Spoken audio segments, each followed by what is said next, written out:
أعوذ بالله من الشيطان الرجيم بسم الله الرحمن الرحيم الحمد لله رب العالمين الصلاة والسلام على رسوله الكريم وعلى آله وصحبه أجمعين أما بعد. My dear brothers and sisters, Assalamu alaikum wa rahmatullahi wa barakatuh. May Allah reward you all for attending today, for coming out and braving this fine Bradford weather that we've got. And as well, I'd like to thank the brothers for inviting the three of us up here to, inshallah, give you guys some perspective on some of our experiences and what happened to us, the reasons why we became Muslim, but most importantly that, inshallah, I pray that there's some benefit that's taken from this and that the brothers and sisters can reflect on what we have to say, inshallah. Now, to begin with my journey to Islam, I actually want to start with the end of my journey to Islam, which is when I took the Shahada. And I want to take you back almost 4 years to the 24th of April 2009. That was a Friday, that was the night I took my Shahada.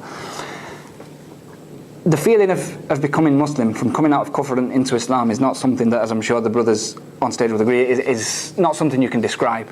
That already when you take your Shahada, you've had a shower already, you're clean, you're pure, your clothes are completely clean. But that's nothing compared to when you actually say those words and the entire weight of the world is lifted from your shoulders, never to come back again. Now, when that happened, I'd never felt anything like that, and I literally couldn't believe how I felt, that I felt as though I'd never been a non-Muslim. And I still have that feeling today. I can't actually remember how it felt to be a non-Muslim. I feel like I've been Muslim my entire life. Now, when I got home from taking the Shahada, and this was a mistake on my part, and I maintain it to this day, it was my fault, but I hadn't actually discussed with my parents or my older brother about the fact that I was considering Islam or that I wanted to become a Muslim. So to them, when I came home, I said, I've got some news for you, I've got a bit of a surprise for you. And subhanAllah, what a surprise it was that I told them I'd become Muslim, and their initial response was, okay, it's a bit strange. I was an atheist before this. We'll get to that, inshallah. They said, okay, that's a bit strange. But they said, if that's your decision, then that's your decision. So I thought, okay, well, that's good. I've told them now. And that was the end of that. I went to sleep, and I woke up the next morning and went to work. And I was at work all day. A lot of Muslims who worked there, mashallah, they all came up, congratulated me, they heard the news. And then when I got back from work, I came back to my house, and all the lights were switched off. And I thought, that's strange, because I know everybody's in, the cars are outside. So I went in, hello, is anybody there? Nobody there. Went upstairs, and what I found was the three of them sat there in the dark, and they said, right, we want to talk to you. And I thought, right, okay, I know what's coming. And so there it was. Who have you been talking to? Give us names. Who are these people? Why have you done this? You've betrayed us. And it went on and on. It got worse and worse and worse, to the point where they were saying, you're not one of us, you've betrayed us. My mum even said, I wish you'd come home and told me you were gay, rather than you've come home and told me you're Muslim. And it got so bad that I thought, well, look, she said basically, get out of the house. Emotional, you know. At the time, my response was, look, okay, I'm just going to have to do what they say. So I started packing my bags in my bedroom. I started putting everything in, and as I'm doing this, the door was locked, and I could hear my mum screaming and crying and banging on the door outside. And that was when it hit me that, remember, I haven't even been a Muslim for 24 hours at this point. This is when it hits me that, okay, have I made a mistake? My mum is literally screaming and my family are in tears. Maybe I've done the wrong thing here. All those guys I've been talking to about Islam and stuff, it's not too late for me to just walk away. I can just turn around and say, I made a mistake, look, forget it. So as I'm packing my bags, I start to think that, okay, I need to be sure that this is definitely right. And so in my head then, I retraced my journey to Islam. Now, really it goes back to my childhood that we were brought up in a Christian family. We were Methodist Christians. And for us, religion was 2 hours in Sunday school, and that was it. And the only reason we were required to go to Sunday school is because my parents wanted me to go to Church of England school, and you had to have like 300 hours worth of time in Sunday school in order to get into this Church of England school. So we did that, and that was it. I never went into a church again once I got into this school, which kind of shows how important religion was in our family. It was just something you said. It didn't actually have any impact on the way that we lived our lives, or what we thought about the world or our place in it, or even where we took right and wrong from. We just decided it ourselves, essentially. What God and what Jesus had to say and what the Bible had to say, that was just Sunday school. Forget it, it's not important outside of that. That was the attitude we had. Now, as I mentioned, I got into this school, so I'm a teenager now, growing up. And as I look around me and I start to see, we have to sing hymns every morning, there was communion every few weeks, and I started to question it and think, why is it that people are doing this? What is the reason that they feel compelled to go and do this? Do they even know? So I started to ask people, do you know that God exists? Can you prove that Jesus was the Son of God? What about the Bible? Do you know that it's right? And the response I got every time was either detention or you can't ask these questions. You just have to believe in it. God says it, you just have to believe in it. And I thought, well, wait. If you've got no proof for it, if you don't know that this is true, then why are you following it? Why are you, I thought, wasting your time on these things? So age 11, I became an atheist. And I thought, these people, they don't know what they're talking about. And I thought I was so smart because I'd figured it out and they were still ignorant. So then I spent the rest of my teenage years and my college years and early uni telling people that they were wrong. That God doesn't exist, there's nothing out there. There's no such thing as right or wrong. You do what you want. Because if God's not there, there's no heaven or hell. There's no criteria for what's right or what's wrong. And that was the way I lived my life. And I'll tell you, brothers, if you grow up as a teenager with no definition of right or wrong, you do whatever you want. You do whatever you want, because who's there to account you? Somebody, my mum or dad, they'd say something to me. Who are you? There's no such thing as right or wrong. How can you tell me that I'm wrong? And this was the attitude, subhanAllah, that I grew up with. Now, it's interesting, isn't it, that when I became Muslim, there was an issue with that. Yet, when I had that viewpoint on the world prior, there was no issue, there was no problem. They knew I was an atheist before. So when I graduate from university, this is when it really hits me now. I've grown up this whole time thinking that, look, I can do whatever I want. There is no right, there is no wrong. And then all of a sudden, I'm out of education and I'm into the big wide world around me. And I stopped and reflected at that point and I thought, look, is this all there is to life? That I'm just maximizing my time trying to enjoy myself, but really inside you don't feel content when you do that. Because imagine traveling without a map. All you'll do is just wander to different places, you'll just check different things out, try different things, but you're never really going anywhere. You never really achieve anything. And this was the feeling I had that, okay, yeah, whether it's drinks, drugs, girls, partying, whatever, even university, academically, whatever, you've done that, move on. But you start to run out of things to do, and you start to question it. And when I left university, this is when I questioned it. That is that all there is to life now? I go out, I get a job, 9 to 5 it for 50 years, and then I die? Maybe have kids? Is that it? That's all I've got to look forward to? Because if that's all there is, then I'm not that interested, to be honest. That was what I thought. I'm not that interested. If that's all life amounts to, if that's all everyone who's ever left university, who's ever grown up, if that's all they've ever done, then what am I going to add to that? I'm not going to add anything new to it. What's the point? So I got this now is summer 2008 when I graduate from university, and I'm thinking then, okay, I need to be absolutely certain that what I believe is actually true. So I started to look into different things, different views on life, which, you know, was Christianity. I had another look at Christianity, had a look at a few other things, Buddhism and things like that. And never occurred to me to look at Islam. Never once. Never thought. I just saw Muslims and I thought, okay, yeah, Muslims. The thought that I would ever be a Muslim was ridiculous, to be honest. It could never have happened, subhanAllah. And so what had happened was, some of the brothers in the audience might get jealous when I say this, but when I went to university, the fees were only £1,200 a year. So I paid for it myself. I got a weekend job and I was able to pay for it myself. Alhamdulillah, no debt. Allah subhanahu wa ta'ala protected me even before I became Muslim. If I had done, I would have taken the Shahada and been thousands of pounds in debt. But that wasn't the case. So I managed to pay for university myself. That weekend job, there were a lot of Muslims who worked in that place. In total, who worked there were about 1,000 people, and 75% easily was Muslim. So a minimum 750 people who worked there were Muslims.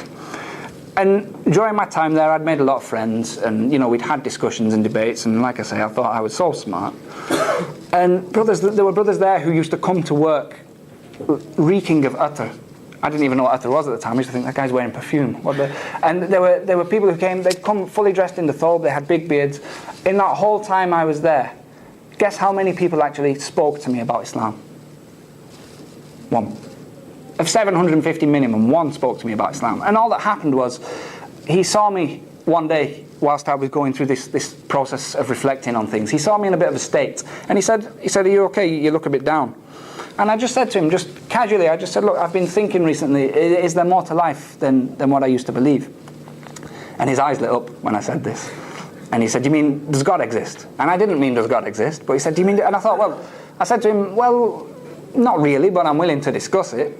And he said, okay. He said, let's sit down. So we sat down in one of the little break rooms, and he said to me, he said, look, and I'll never forget this. He said, look, if we start discussing this, before we do that, I need you to buy in on something. And he said, if I prove to you that God exists, what does that mean?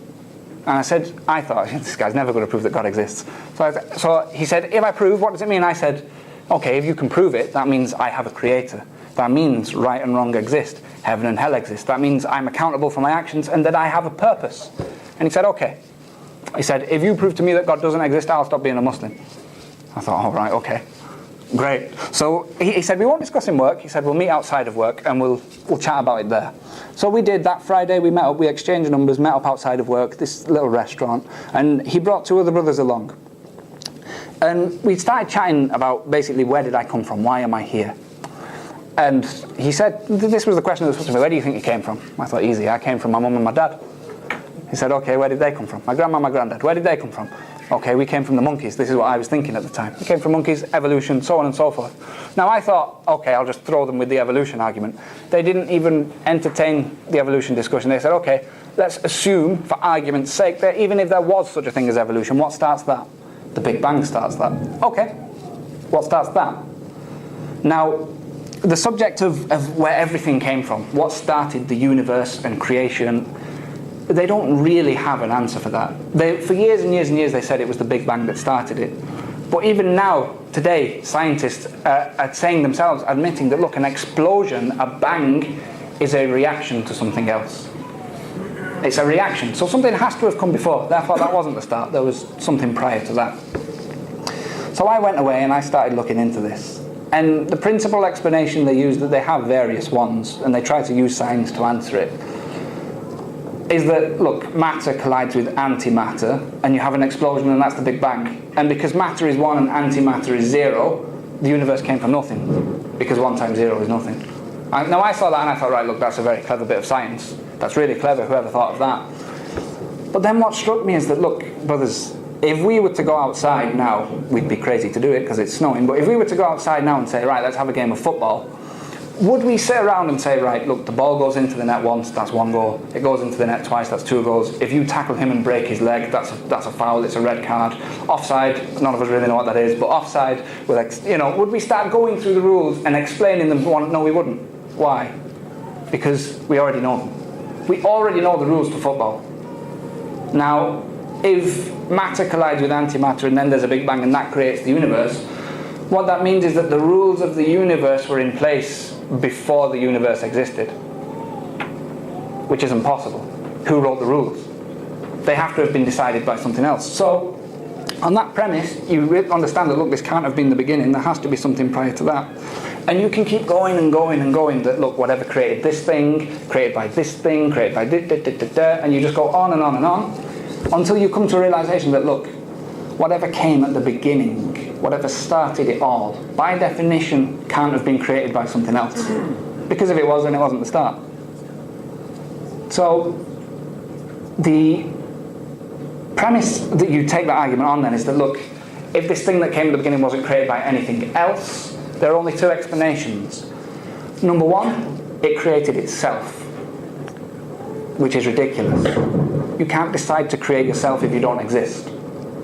And just like if you're asleep, you can't decide, right, I'm going to wake up now. It's not possible. You're not in control. So you can't create yourself, which means there's only one possible explanation. This thing was there all along. It didn't have another creator. It didn't create itself. The only explanation is that it was always there. No beginning, no end. So when you realize this, you think, okay, it was there all along. There's a few things you can work out about that. If it's there all along, that means it never got old. It doesn't get hungry. It has no weakness or flaw. Remember, I'm not calling it God at this point. I'm just saying there's something. There's a something out there. It doesn't have any weaknesses. It doesn't get old. If the universe is based on rules, this thing came first, which means it obeyed no other rule. It decided to create everything else. It has a will of its own. Intelligence. Not only that, but if it's there all along, then it's infinite. It has no bounds. There can't be more than one of it. Because if you say that there's 2 infinite things, then they can only be as big as each other. There's a limit on that. So there can only possibly be 1. So now, okay, 1, it's flawless, it's infinite, it's got a will of its own, it created everything. Kind of sounds like God now. But I'm still not saying that at this point. So I went back to those brothers who I'd been discussing with, and I said, look, this is where I'm at. And they said, okay, now let's talk about Quran. Now when he said that word, I thought, whoa, I thought, okay, this guy, he wants to convert me now. He wants to make me into a Muslim. It had never crossed my mind before. We were just having a chat about the origins of universe and so on and so forth. Now it hits me that this guy wants to make me a Muslim. So I kind of backed off and I thought, look, it was nice to chat, but that's the end of that. And then I thought to myself that, look, I embarked on this whole journey trying to find the truth. And now I found something that, I'm just going to deny because it doesn't feel right. I have to check this out. I have to see what they've got to say. So we started to discuss the Quran. Now, I didn't know much about it at the time, other than the basics. It was the holy text of Islam and so on and so forth. And looking into the Quran, I find that it's not a book. It's a series of verses. A series of verses that were revealed in Arabic that were spoken from the mouth of a man, sallallahu alaihi wasallam, who couldn't even read. He was unlettered. And the things that this book discusses, the language that it uses, is so powerful and so eloquent, and yet so precise and straight to the point.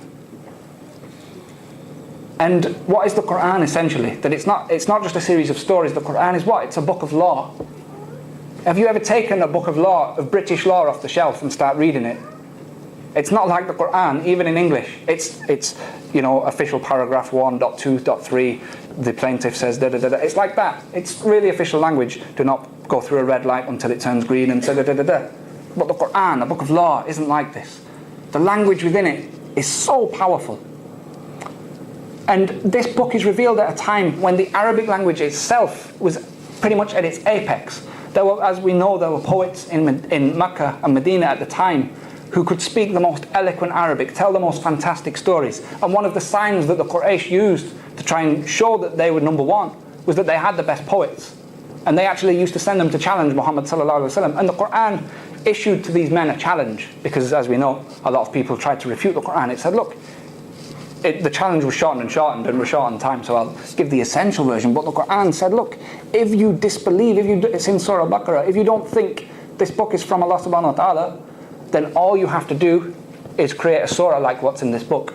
Just one chapter like what you see in this book. Because if somebody else can do it, that means it came from a man. If no one else can do it, that means it must have come from Allah subhanahu wa ta'ala. Now I thought, okay, that's interesting. I wonder if anybody managed it. I look into it. Of course, nobody did. There were many challengers who attempted it, but nobody did. That was back then. How about more recently? And so if any of the brothers are familiar with Orientalism and some of the movements that took place when the British Empire and some of the colonial powers went into the Muslim world, what they tried to do was to cut the Muslims' relationship with the Quran. And the way they tried to do this was to meet this challenge, to disprove the Quran. So there are entire institutes that were set up to refute the language of the Quran and imitate it. None of them could do it. There were professors who were paid hundreds of thousands of pounds. They became Muslim because they couldn't do it. So I'm looking at this and I'm thinking, okay, that's interesting. That on the one hand, there's this infinite, flawless thing with a will of its own. And on the other hand, we've got this book, which is so powerful. Even in English, it's unlike anything you've ever read. That virtually solves any problem you can come across. And no one has been able to disprove that this is from God. I have these two things that I cannot deny. But I didn't take my Shahada. Because to me, it still felt alien, it felt unnatural. And I kind of backed off from the guys who I'd been chatting to. And then what happened, I backed off for about a month or so. And what happened then was that it was one lunchtime at work. And I sat down to have my dinner. And a Muslim guy sits next to me and a non-Muslim guy sits across the desk. And subhanAllah, I don't know what Allah subhanahu wa ta'ala willed him to start talking or what happened there. But he starts saying, to the Muslim guy, you Muslims, you're so dense. Why do you believe in God? There's nothing out there, it's stupid. And I thought, right, I'll stay quiet. And this is where the Muslim guy now, he'll start telling him that, look, there's an infinite origin, that what came at the beginning of everything, it's flawless, it's one. And there's the Quran, which issues, it has a linguistic challenge to mankind. Nobody's matched it. I thought, he's going to destroy this guy. The Muslim says, yeah, but bro, haven't you seen trees? Like, clearly trees mean that there's God. This was his argument. And then he says to the guy, he says, look, it says Allah in your hand. This guy doesn't know a letter of Arabic. He's never seen Arabic in his entire life. He says, look, it says Allah in your hand. Even I didn't know what he meant at the time. And I thought, oh no, the non-Muslim guy, he started laughing. Understandably, he started laughing at this. And he said, that's why you're a Muslim. So I thought, look, this guy is getting murdered. I have to do something. So I started to talk. And I went through the whole discussion that, there has to have been an infinite creator, that the Quran has never been beaten. And basically, as a non-Muslim, I proved Islam to another non-Muslim. The Muslim guy, bless him, didn't know what was going on. He was looking at us both like this. And so I basically go through the whole discussion, and at the end of it, the non-Muslim guy, he sat there and he thinks about it for a minute, and he goes, yeah, that's pretty interesting, but I don't really care. I'm going to live my life the way I want to live my life, so, do one, basically. And he stood up and he walked away. And I sat there for a minute.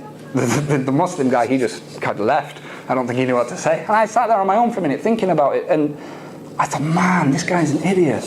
I've just proven to him beyond a shadow of a doubt that this has to be true, and he hasn't accepted it.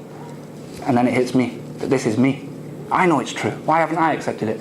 So I went and I found the brother and I said, look, I think I'm ready. And the Friday after that was when I took my Shahada, alhamdulillah, which was almost 4 years ago. Now, just to bring it full circle, the challenges then that I faced with my family when they threw me out and so on and so forth, that I went through it all in my head and I thought, no, this has to be true, it has to be correct. I didn't have a shadow of a doubt.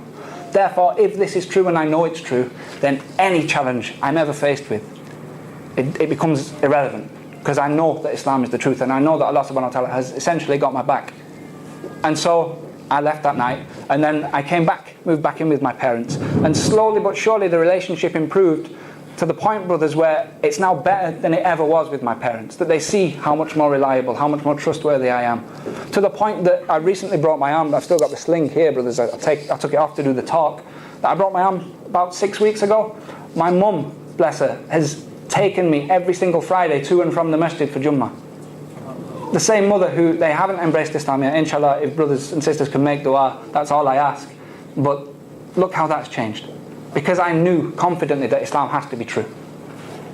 أقول قولي هذا وأستغفر الله العظيم.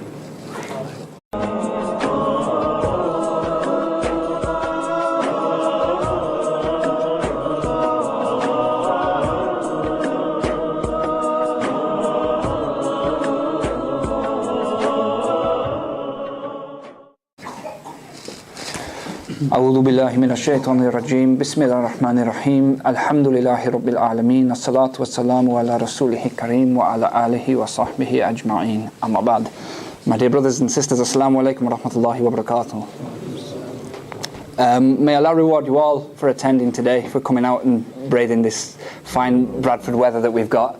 And as well, I'd like to thank the brothers for inviting the three of us up here to, inshallah, give you guys some perspective on some of our experiences and what happened to us, the reasons why we became Muslim, but most importantly that, inshallah, I pray that there's some benefit that's taken from this and that the brothers and sisters can reflect on what we have to say, inshallah. Now, to begin with my journey to Islam, I actually was lifted from your shoulders, never to come back again. Now, when that happened, I'd never felt anything like that, and I literally couldn't believe how I felt, that I felt as though I'd never been a non-Muslim. And I still have that feeling today. I can't actually remember how it felt to be a non-Muslim. I feel like I've been Muslim my entire life. Now, when I got home from taking the Shahada, and this was a mistake on my part, and I maintain it to this day, it was my fault, but I hadn't actually discussed with my parents or my older brother about the fact that I was considering Islam or that I wanted to become a Muslim. So to them, when I came home, I said, I've got some news for you, I've got a bit of a surprise for you. And subhanAllah, what a surprise it was that I told them I'd become Muslim, and their initial response was, okay, it's a bit strange. I was an atheist before this. We'll get to that, inshallah. They said, okay, that's a bit strange.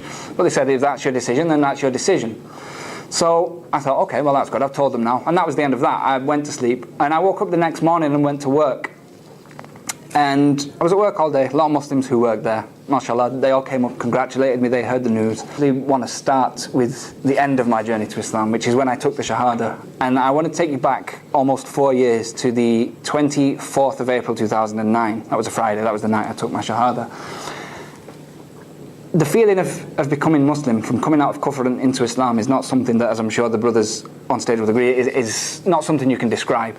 That already when you take your Shahada, you've had a shower already, you're clean, you're pure, your clothes are completely clean.